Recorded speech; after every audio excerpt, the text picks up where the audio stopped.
On the 8th day of Christmas, my true love gave to me 8 maids a milking.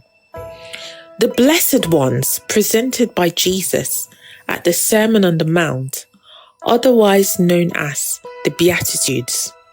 They are the poor in spirit, those who mourn, the meek, those who hunger and thirst for righteousness, the merciful, the pure in heart, the peacemakers, and those who are persecuted for righteousness' sake. 8 maids a milking. A milkmaid was regarded as one of the lowliest jobs in England in the old days, representing the blessed ones in the Beatitudes.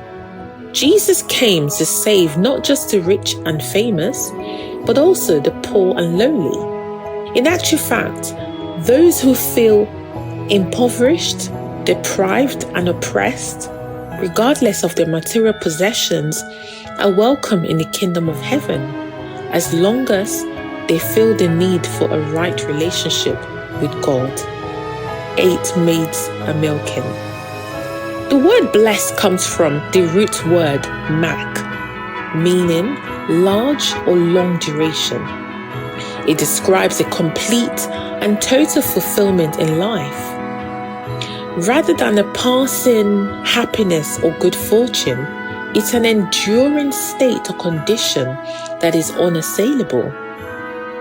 Blessed, therefore, means happy, supremely blessed, a condition in which congratulations are in order, a grace word that expresses the special joys and satisfaction granted the person who experiences salvation. In the Beatitude, Jesus taught his disciples with a series of statements describing the good life, which is the blessed life, as understood in the kingdom. 8 maids a milking. Blessed are the poor in spirit, those who recognize their spiritual poverty and, casting aside all self-dependence, seek God's grace, for theirs is the kingdom of heaven. Otherwise said, you're blessed when you're at the end of your rope. With less of you, there is more of God and his rule. Blessed are those who mourn, those who experience sorrow of repentance, for they shall be comforted. You're blessed when you feel you've lost what is most dear to you. Only then can you be embraced by the one most dear to you. Blessed are the meek, those with controlled strength, humility, and self-discipline, for they shall inherit the earth. You're blessed when you're content with just who you are, no more, no less.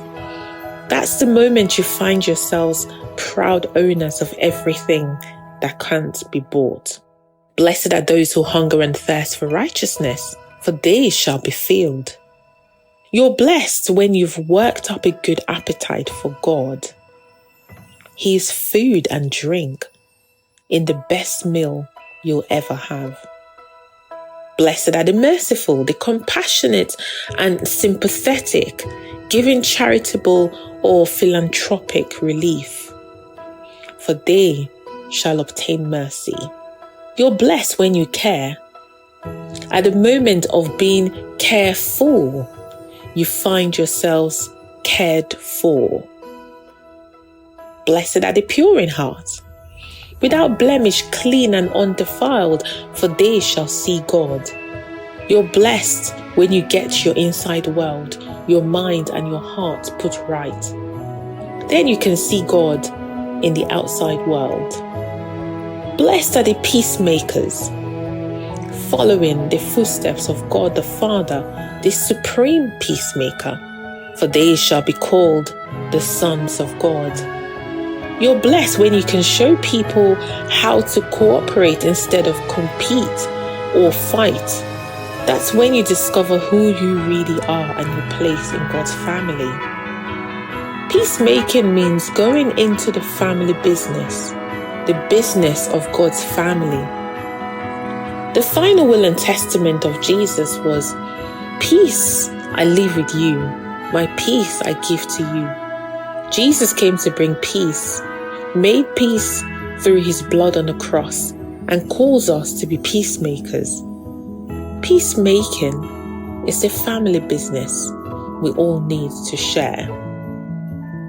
Peace is the result of a forgiving heart. When peace rules in our hearts, we can become peacemakers.